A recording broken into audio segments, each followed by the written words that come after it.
Sensorama presenta Conversoriales, diálogos sensibles para una humanidad en balance. Ciclo 3. Creadores de sensibilidad.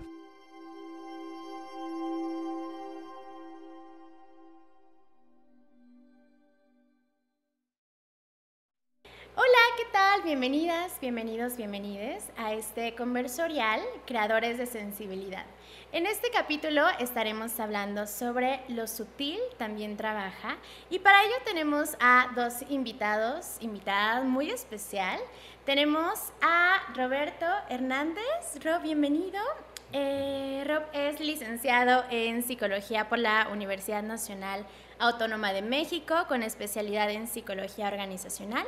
Cuenta con una maestría en Desarrollo Humano y Organizacional por la UDL y diplomados en Administración Estratégica de Recursos Humanos, Docencia Universitaria y Administración y Optimización de Nóminas. Además, les quiero platicar un poquito que su marca personal se define por pensamiento sistémico y visión estratégica, capacidad de comunicación clara, cercana y de impacto, escucha activa y observación profunda, que impulsan la reflexión y el aprendizaje significativo, y además con un estilo lúdico y dinámico que convierte el desarrollo organizacional en una experiencia práctica y transformadora. Bienvenido, Rob. Muchísimas gracias. Gracias por la invitación. Es un placer y un gusto estar aquí con ustedes. Gracias. Gracias por estar aquí. Bienvenido, Rob. También estamos por acá con Noemí Carvajal, que ustedes ya la conocen, host también de nuestro conversorial, divulgadora de la neurociencia, artista sensorial. Hola. Gracias. Encantada de estar de vuelta por aquí. Bienvenida, Noemí. Gracias. Bueno, pues me encantaría comenzar con este conversorial preguntándote, Rob, justo, ¿cómo es que en tu camino de experiencia trasladas justamente o cómo te das cuenta de la sutilidad en las organizaciones? ¿Cómo se encuentran las organizaciones en este momento de lo que tú has aprendido o has visto? Ok, bueno, a ver, una organización tiene como fin un objetivo y un propósito, que generalmente cuando hablamos de organizaciones lucrativas, pues es generar utilidad, ¿no? O resolver un problema que tiene la sociedad. Entonces, eso, aunque sean 2, 3, 4 personas, más de 2, lo que se empieza a formar es una cultura. ¿Qué es la cultura? Es la serie de valores, de creencias, de pensamientos y de emociones que adoptamos consciente e inconscientemente. Entonces, eso todo el tiempo lo estamos viviendo. Nosotros somos mexicanos, nacimos en México, pensamos como mexicanos, ¿no?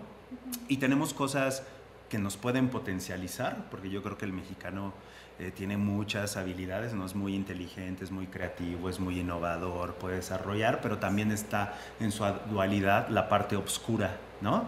Que es indisciplinado, que es flojo, que quiere prontitud, que quiere inmediatez, que quiere todo obtenerlo con rapidez.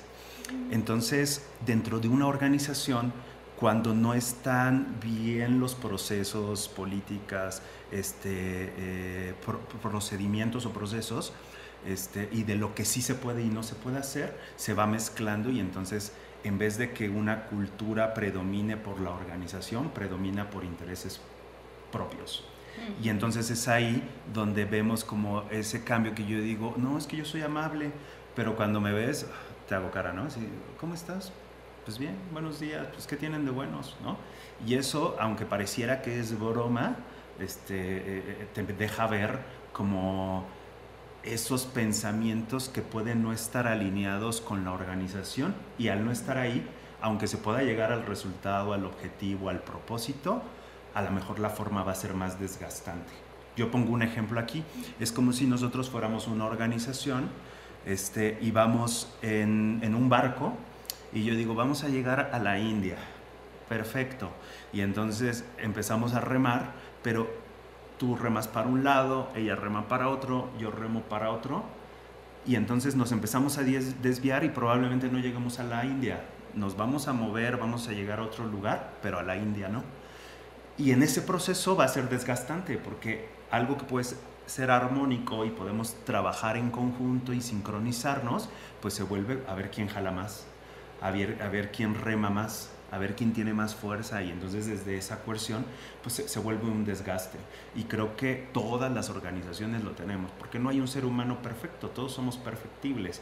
Lo importante es más bien revisarnos y tener muy claro cuál es el constructo que queremos y yo qué hago ahí, ¿no? Es decir, ¿qué aporto? ¿Le doy valor? ¿Resto valor? ¿Esto que estoy haciendo suma valor o resta valor? Y entonces desde ahí se va acotando y se puede ir mejorando la cultura. Entonces, pues creo que va por ahí. Me encanta, sí. Y bueno, algo que también me encantaría preguntarte es que tú tienes justo un proyecto que es Inspira. Cuéntanos un poquito más sobre él. Ok. Bueno, ya tengo 3 años con la consultoría. Nosotros nos dedicamos a brindar servicios de atracción, retención y desarrollo de talento, principalmente para pymes, empresas en crecimiento y en desarrollo.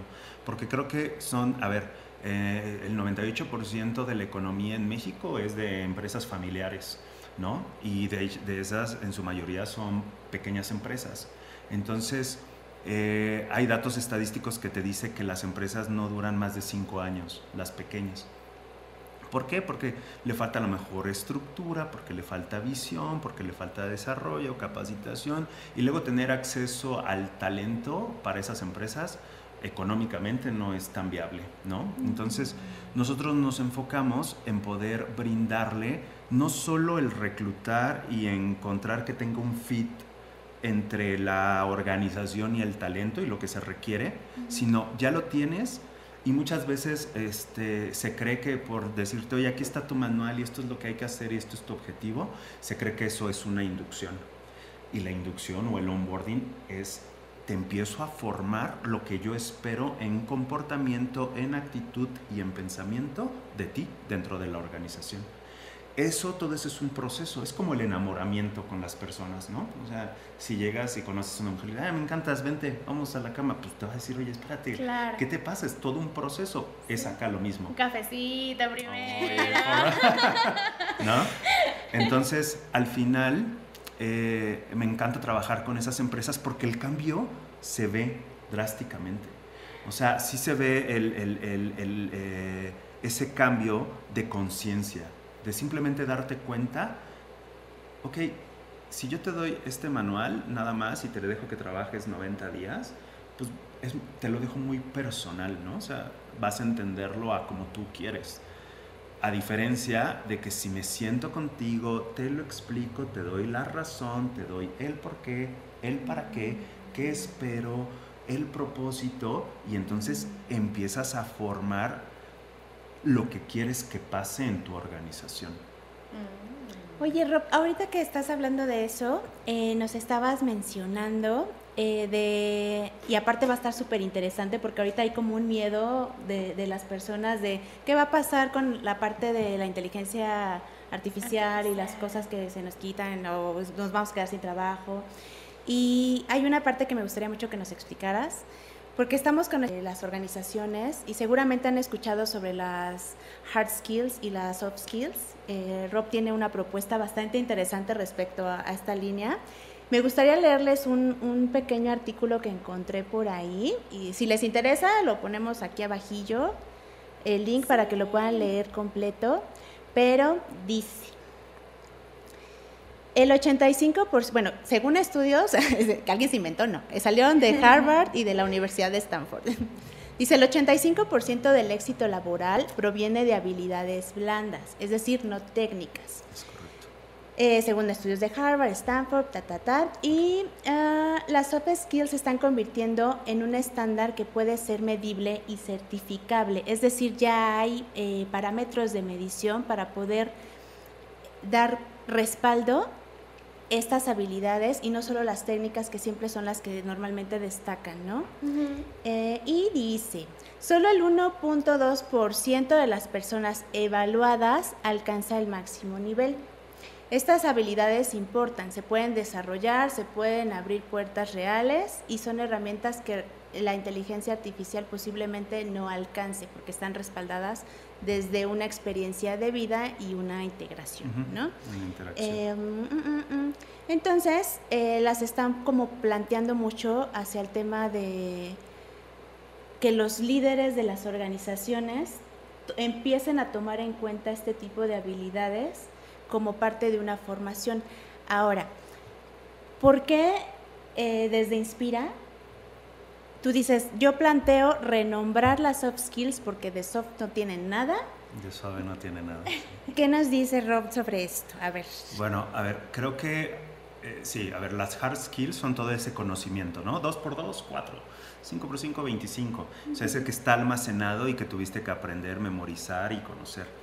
Una competencia suave, que a mí no me gusta llamarle suave porque de suave no tiene nada, me gusta llamarle competencia sistémica porque impacta en un sistema. Mi comunicación, mi escucha, mi liderazgo impacta en un sistema. Entre más consciente yo sea de ese poder que yo tengo en esa competencia, va a ser más fácil que pueda desarrollarlas. Yo creo que todas y todos podemos desarrollarlas. Para algunos va a ser más fácil que para otros, porque unos tienen más aptitudes o facilidad o talento que otros.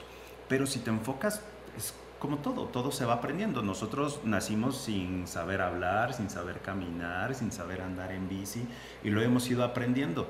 Nos cuesta trabajo. Ahora, ¿por qué puede ser complejo?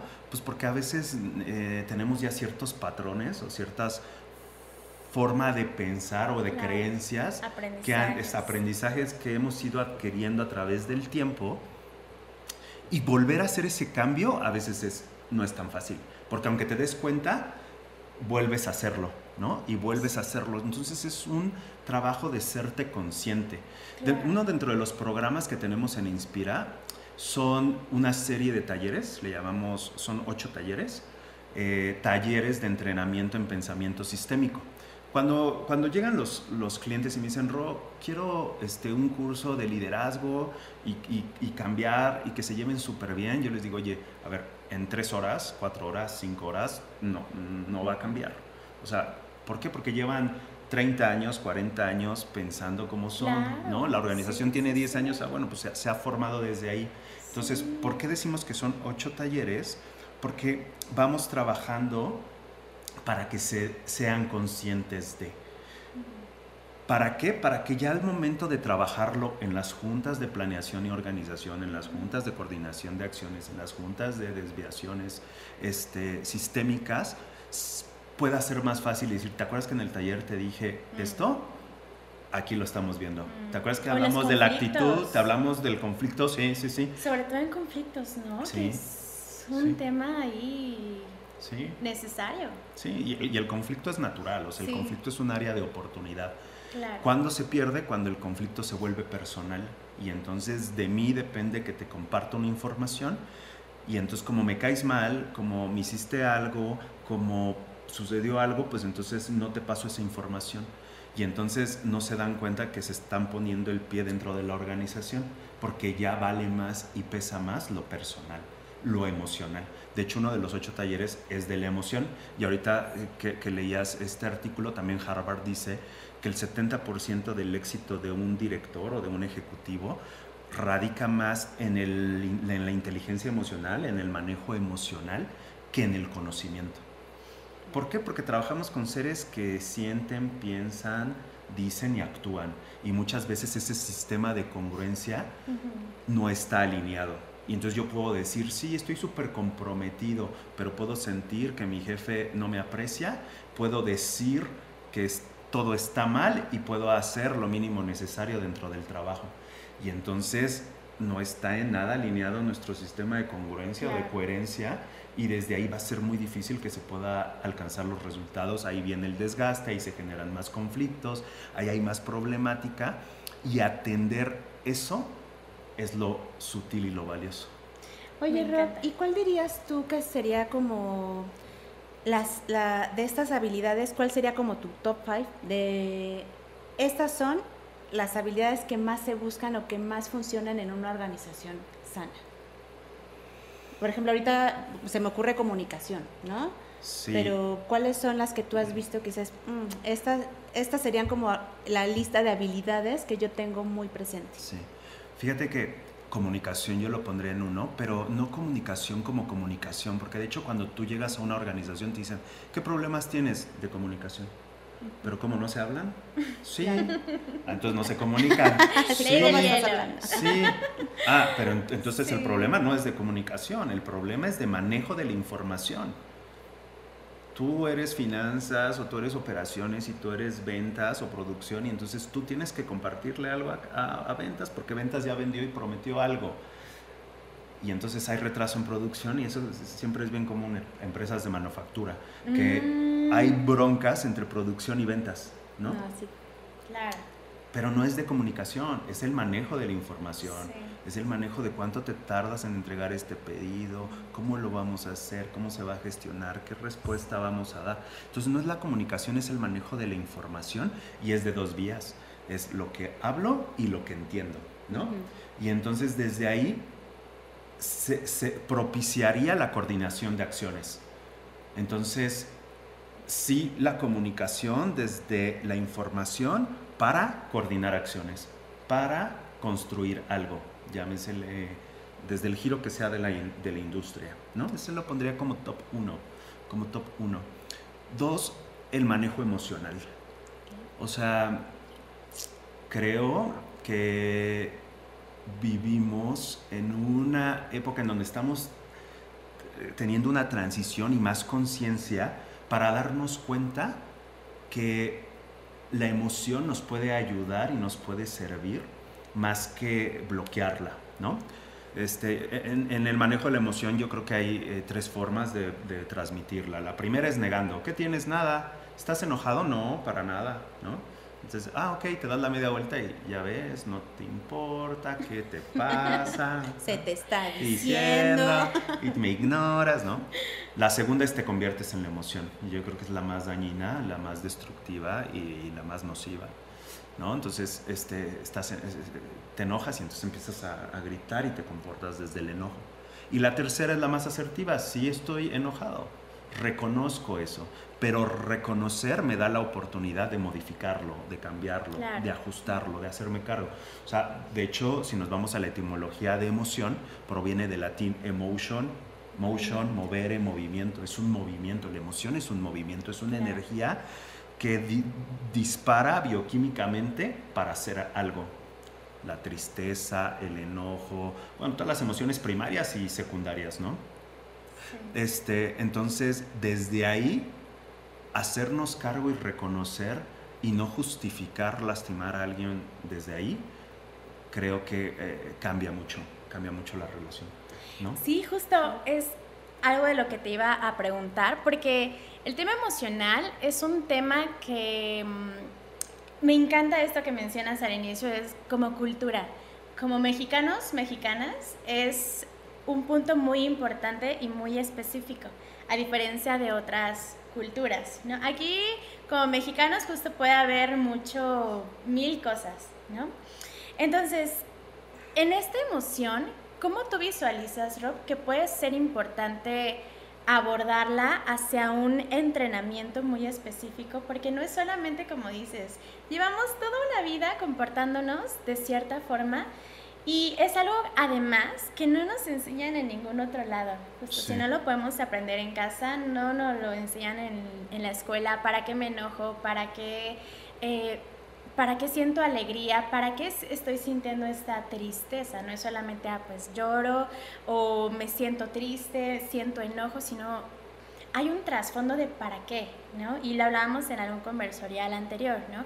Me enojo para poder establecer límites porque estoy visualizando que ahí hay algo en lo que puedo, en el que algo está siendo injusto, por ejemplo, ¿no? Entonces, desde ese sentido, Rob, ¿cómo es que abordas tú esta parte emocional? Porque también hablar con el cuerpo, desde el cuerpo, es una cosa distinta a hablarlo solamente de palabra, Sí. sino habitar cómo me puedo comunicar, cómo puedo manejar la información Sí. de una forma cuando me estoy sintiendo, no sé, a lo mejor eso atacada, la percepción ahí también juega. Y entonces en ese momento en el que estoy sintiendo la emoción, pero al mismo tiempo hay una presión dentro del trabajo de tengo que entregar esto, no hay tiempo, no puedo, estoy sintiendo esto en este momento, pero no tengo el tiempo suficiente para abordarlo, no sé cómo abordarlo. ¿Cómo abordas desde este lado? Bueno, a ver, Daniel Goleman tiene 5 pasos para gestionar las emociones. El primero es el autoconocimiento. Conocerte dónde sientes cada emoción. Porque aunque es la misma emoción, no la sentimos igual. Claro. O sea, oye, ¿dónde sientes el miedo? Por ejemplo, Jackie, ¿dónde sientes el miedo? El miedo en las piernas. ¿Dónde sientes el miedo, Noemi? En los brazos. Yo lo siento en el estómago. Y entonces yo no puedo llegar y decirte, no, Jackie, eso no es miedo, eso es ansiedad, no, es tuyo. Tú Claro. lo sabes, cada uno lo sabe. Yo no puedo llegar y decirte que sí, que no. Sí, Entonces, sí. el primer paso es conocernos, porque cada uno de nosotros somos, dicen por ahí un mundo, a mí me gusta decir somos un universo, ¿no? Y desde ese universo, si yo me conozco, entre más me conozca, el reto, el juego está en conocerte internamente, no externamente. Porque a veces vamos queriendo manipular y controlar lo que está en el exterior, cuando lo que hay que controlar es lo que está dentro de mí, lo que yo estoy sintiendo. Claro, diría Víctor Esto que te Frank, estoy diciendo ¿no? es fácil, Claro. pero en práctica es Sí. el complejo, es el reto, es el proceso, Sí. ¿no? Justo diría Víctor Frank en El hombre en busca de sentido, es un libro buenísimo. Y Maravilloso. justo cuando no podemos cambiar la situación externa, es necesario cambiarnos a nosotros mismos. Tu historia, tu reconocimiento, ¿no? Entonces, el primer paso está en conocerme. Ya me conozco y ya sé que cuando estoy enojado empiezo a sentir hormigueo en las manos. Páralo. Páralo. Que es el segundo paso, que es regularte. Regularte, ¿no?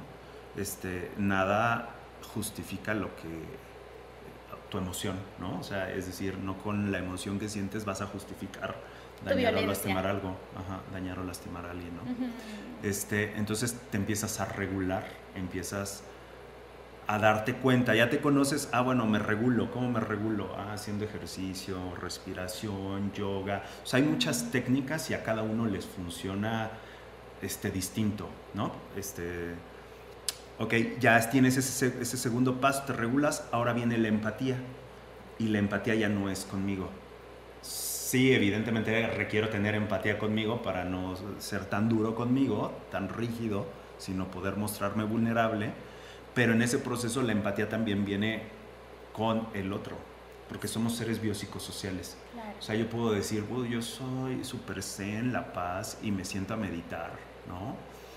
Y entonces sí, la tranquilidad, pero cuando salgo y me pongo al volante, me transformo, ¿no? Claro. Entonces realmente todo se demuestra con el prójimo.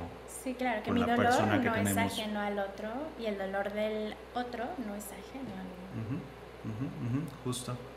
Entonces ya, ok, ya desde ahí, entonces ya puedo brindarte una solución, puedo co-crearlo, puedo despersonalizar esto que estoy sintiendo, porque a veces como que nos quedamos en la emoción, y a veces la emoción es la que domina y la que controla muchas veces lo que digo.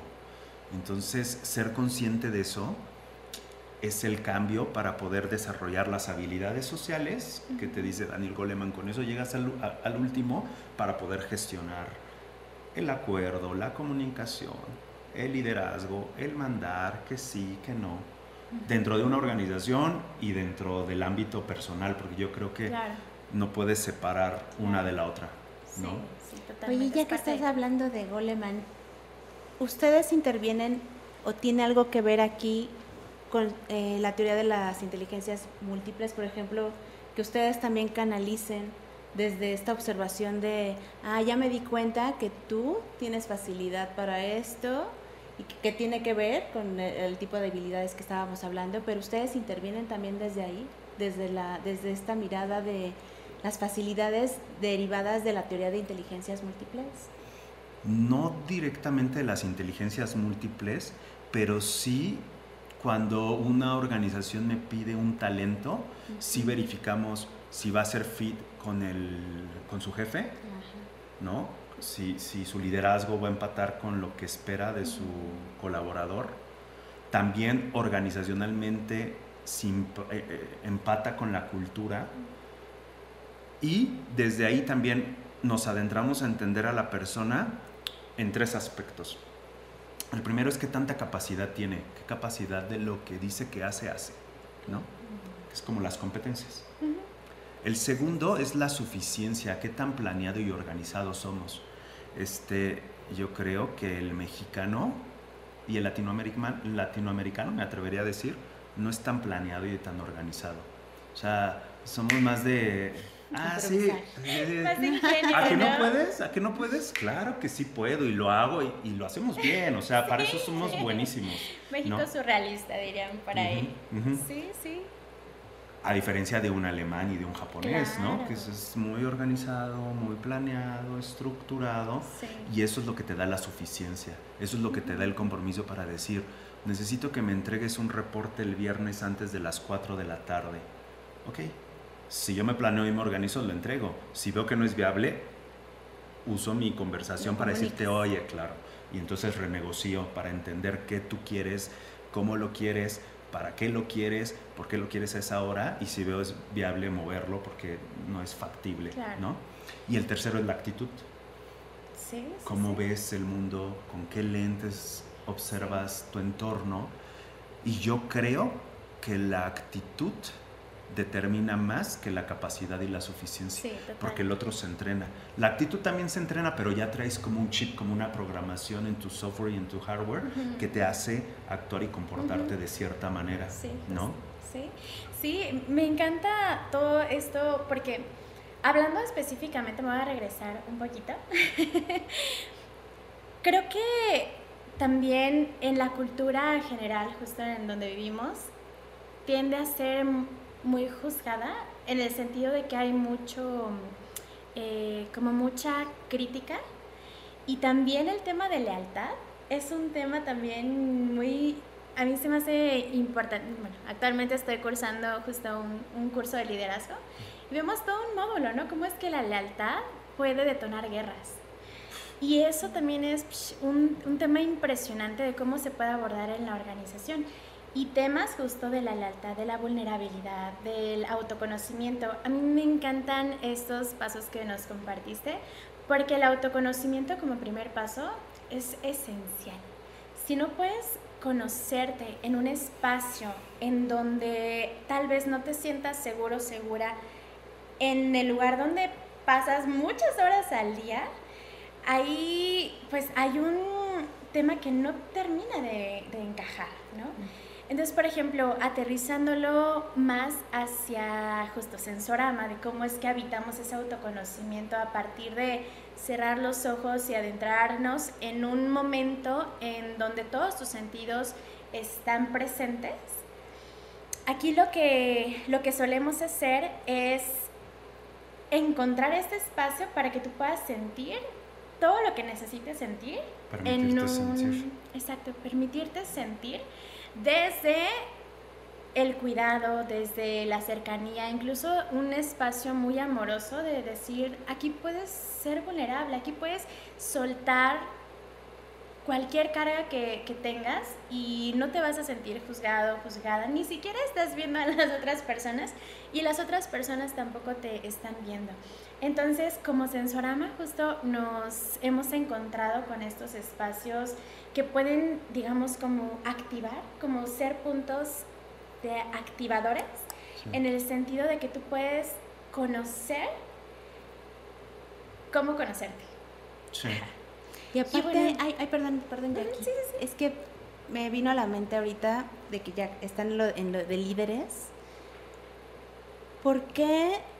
Aquí creo que pueden responder los dos muy bien. ¿Por qué los líderes, muchos, al menos dentro de mi experiencia, tienen tanto miedo a ser sensibles o a tener empatía? O sea, hay resistencia de muchos de ellos. Pero ¿por qué? ¿Y qué se está haciendo para quitar esta como coraza? Porque siento que es como para tener una lealtad con la imagen de lo que ellos creen que es un líder o ser un líder, ¿no? Entonces...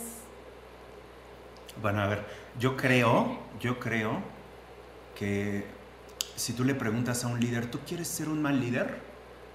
Ninguno te va a decir, no, yo quiero ser un buen líder. Entonces ahí citaría a Carl Jung: cuando no eres consciente de tu inconsciente va a dominar o va a forjar tu vida, ¿no? Entonces, yo no creo que haya buenos líderes y malos líderes. Yo creo que hay líderes conscientes e inconscientes. Consciente de que lo que yo creo genera un malestar. Ahora, ¿por qué es así? Culturalmente. O sea, porque de generación en generación se ha transmitido cómo vamos siendo, ¿no? No puedes pedir que seamos japoneses o franceses porque nacimos en México, porque tuvimos padres mexicanos y porque ese contexto es lo que nos lleva a tener como ciertas similitudes entre nosotros. Así que yo creo que es como, pues a nadie nos enseñan realmente en la escuela a ser líderes, a nadie nos enseñan a ser papás, nadie nos enseña a ser buenos colaboradores, buenos subordinados, ¿no? Es curioso porque, por ejemplo, podemos empezar a ver como datos estadísticos, ¿no? Según la OCDE, somos de los países que más horas desde pequeños estudian y trabajamos, pero no somos tan productivos y tan eficientes como en Finlandia, por ejemplo, ¿no? Sí. Entonces, con eso es como qué tanta calidad estamos teniendo, qué tanto foco estamos teniendo, qué tan conscientes estamos siendo de que lo que hacemos impacta de cierta manera, ¿no? Oye, Rob, y justo con esto de que no nos enseñan precisamente. Tú has vivido Sensorama. Sí, me encanta, lo recomiendo muchísimo, me fascina, sí. ¿Cómo es que tú puedes visualizar el Sensorama como herramienta de todo esto, ¿no? ¿Cómo lo ve Rob? De autoconocimiento, de adentrarse tanto contigo mismo como con tu relación con el mundo y en este caso también con el lugar en donde trabajas. Yo creo que, siguiendo la línea de Daniel Goleman, es el autoconocimiento. O sea, vivo la experiencia, empiezo a sentir, ¿no? Porque, a ver, para quienes no han vivido experiencias, es conectar con tu sentir. Generalmente, muchas veces, describimos el mundo y la realidad principalmente por los ojos, ¿no? Pero cuando te quitan eso, entonces empiezas a dar otro significado a eso que estás sintiendo. Es una forma de conocerte. Entonces, obviamente empiezas a darte cuenta, soy sensible, me gusta ver películas de amor y lloro, ¿no? Me gusta... Entonces, en la experiencia de Sensorama empiezas a experimentar cosas que tus sentidos generalmente por el día a día, por la monotonía, por la prisa, por el tiempo, no te das oportunidad. Entonces, hacer esa pausa y ver qué pasa internamente en un programa te da apertura para ser consciente y darte cuenta de ti, de tus pensamientos, de tus emociones, de lo que ves, para entonces sí decir, híjole, mi propósito es generar un bienestar, ayudar a organizaciones a hacer esto. ¿Lo estoy haciendo realmente? ¿O me está ganando el ego? ¿Me está ganando mi emoción? ¿Me está ganando el sentimiento? ¿O me están ganando los pensamientos rumiantes negativos? Lo cambio, ¿no? Todo eso es cambiable. Somos seres que vamos cambiando. El tema a veces es el valor, el reconocimiento y el sostenerlo en el tiempo. Porque estamos tan programados que nuestra mente va a querer regresar a lo mismo y regresar y regresar. Entonces, yo creo que es un trabajo de descubrimiento que nunca terminamos porque vamos cambiando con las experiencias, con las personas, con la forma en cómo nos estamos interactuando, y eso va sacando una versión. Y creo que estar comprometido contigo implica sacar siempre la mejor versión de ti. No siempre es así de sencillo, ¿no? A veces nos gana los pensamientos, los patrones, el ego, pero siempre hay una segunda oportunidad para hacerlo. Exacto, sí, justo. Esto me parece algo maravilloso porque ahora que decías, Mimi, sobre el liderazgo y estas corazas, Sensorama puede ser este espacio para poder soltar. Una armadura, como soltar. Sí. Porque, a ver, ojo, esa coraza que nos vamos poniendo, tú cubrió una función en su momento. Protegerte, cuidarte, sobrevivir. Porque estamos diseñados para sobrevivir. El tema es que se queda incrustado en nuestro inconsciente y reaccionamos, ¿no? No sé si les ha pasado que vas caminando y entonces pasas por un lugar, llega un aroma y dices, espera, huele algo.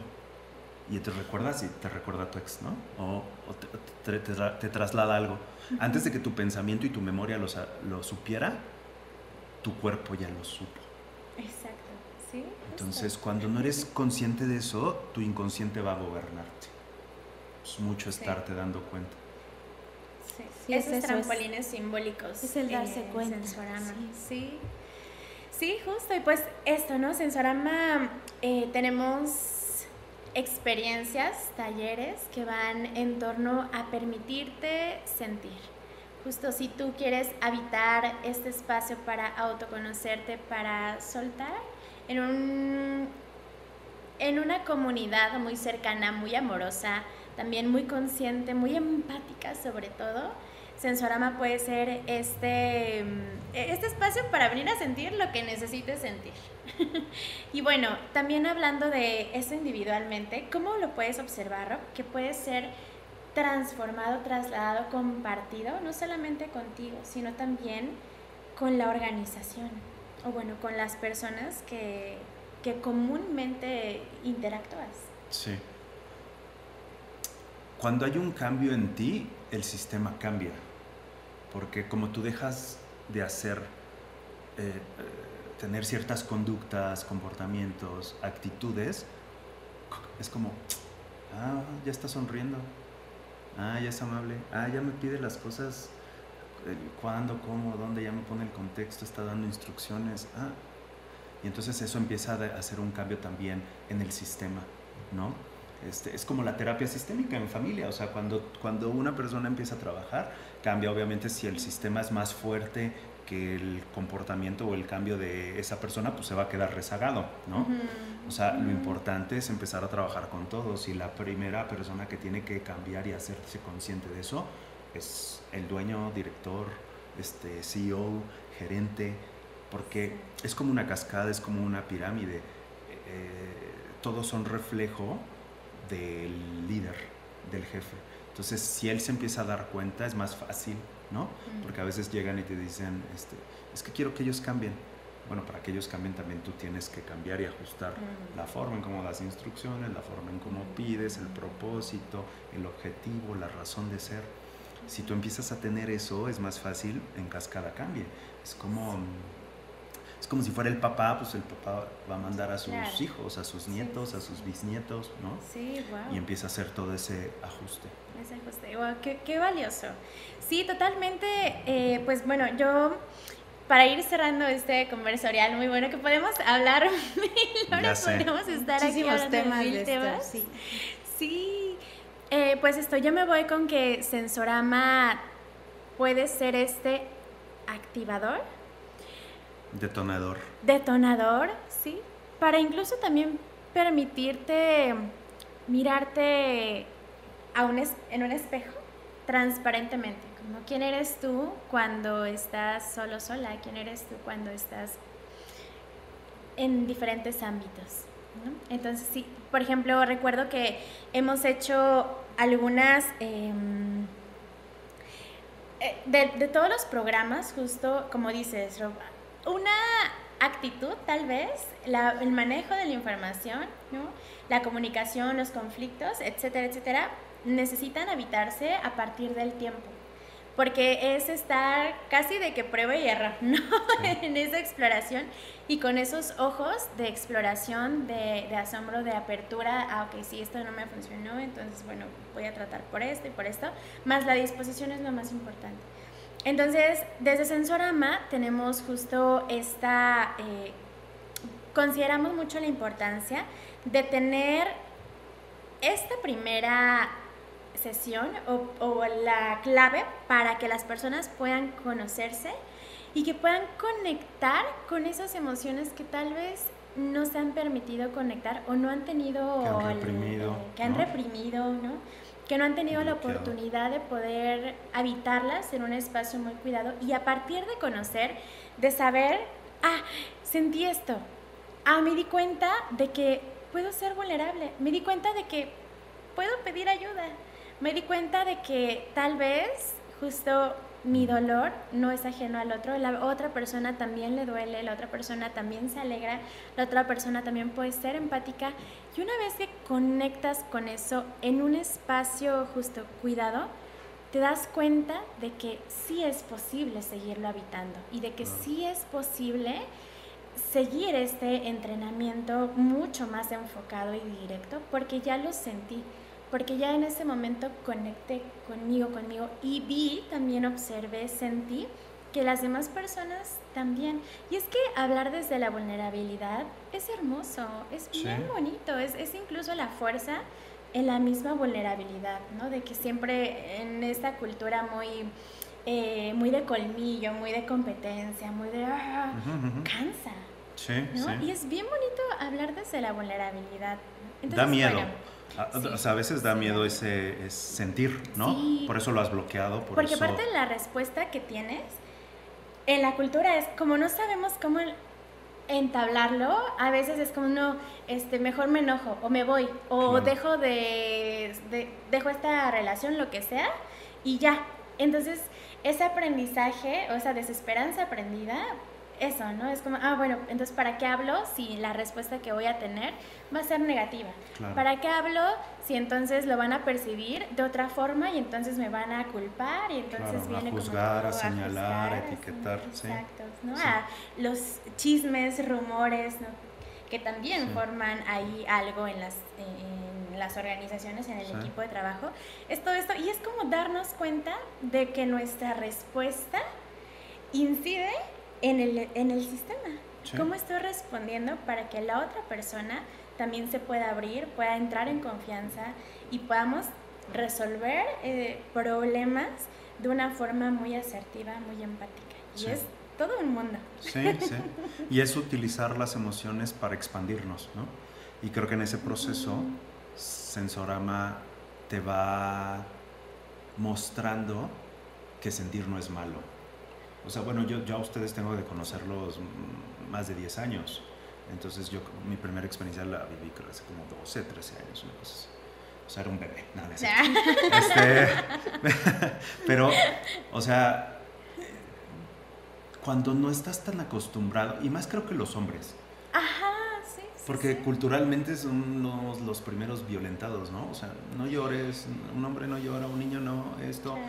Y entonces, cuando empiezas a abrir y expandirte y darte cuenta que sentir no es malo, es maravilloso. Y si eso lo puedes hacer en una organización y la organización se mimetiza, se alinea, se da permiso de sentir, de mostrarse vulnerable, que no es malo, que tu sentir tampoco es malo, que lo recibo, que lo abrazo, que no nos vamos a quedar ahí porque entonces nos estaríamos convirtiendo en víctima, pero lo ponemos sobre la mesa, se modifica y lo utilizamos para generar una mejora, un proceso, una política, lo que se requiera institucionalmente, te expandes, ¿no?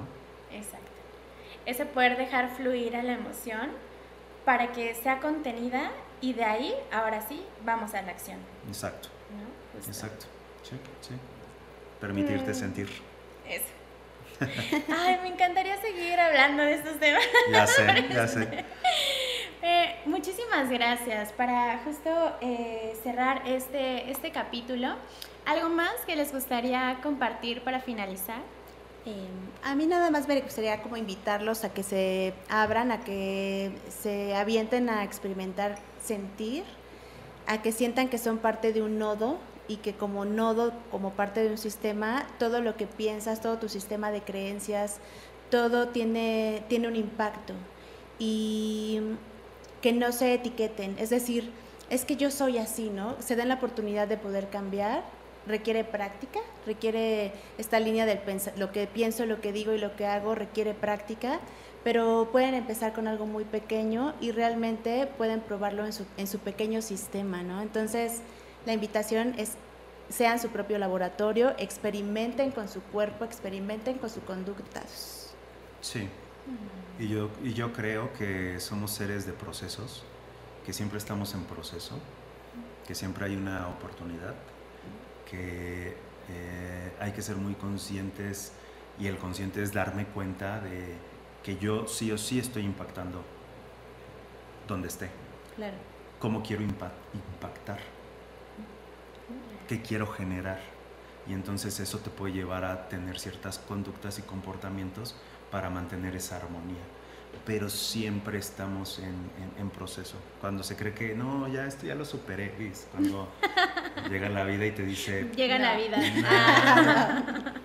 Entonces, dense esa oportunidad de sentir, de decir, de hacer, ser valientes, arriesgarse y poder afrontar y vivir la vida que quieres, ¿no? Eso requiere valor, requiere disciplina, hábitos. Entonces, dense esa oportunidad. Yo creo que la vida es bonita, que es maravillosa, es una experiencia en donde si supiéramos, no sabríamos lo que es felicidad si no supiéramos la tristeza, ¿no? Claro. Entonces, agradezcamos eso, valorémoslo y cuidemos, seamos impecables en nosotros, lo más que podamos. Muchas gracias. No, gracias a ustedes. Gracias. Bueno, pues como conclusión les comparto que justo si tú deseas habitar este espacio, tenemos aquí la sede con las puertas abiertas para que vengas. Tenemos funciones todos los fines de semana, viernes, sábados y domingos. Estamos en Zacatecas 155 en Ciudad de México, Colonia Roma.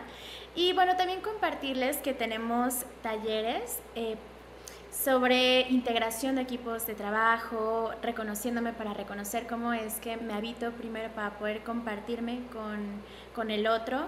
También sobre liderazgo sensible, que justo aquí son espacios en donde tú puedes encontrarte desde el sentir para posteriormente, justo lo que decíamos, poder seguir accionando.